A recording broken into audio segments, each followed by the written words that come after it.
өнер арнасы арнаға жазылыңыз, белсенді болыңыз, пікір қалдырыңыз. Айдос Тоқтарбай буынсыз адам деп танылған қазақстандық цирк өнерпазы. Буынсыз адам танылған Айдос Тоқтарбайдың неден қайтыс болғаны белгілі болды.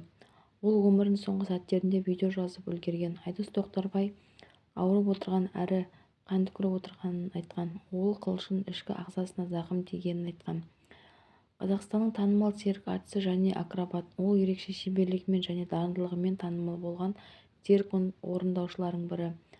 Айдос Тоқтарбайдың өнері акробатика, гимнастика және басқа да цирк жанрларымен ерекшеленеді.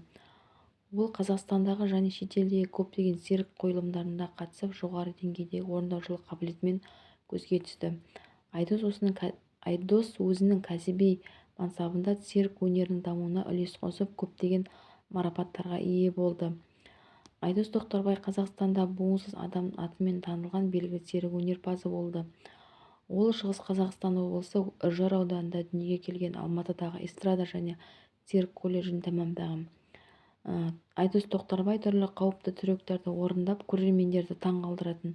Оның ішінде чемоданға сыйып кету немесе әйнектен өту секілді қиын трюктер бар еді.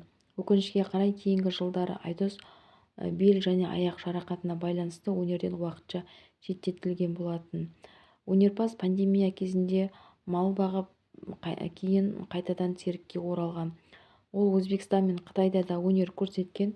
Айдостың өмірден мезгілсіз өтуіне ұзаққа созылған денсаулық мәселелері, соның ішінде бүйрек ауруы әсер етті. Айдос Тоқтарбайдың өнер мен өмірі оның цирк жанкүйерлерінің жүрегінде мәңгі сақталатыны анық.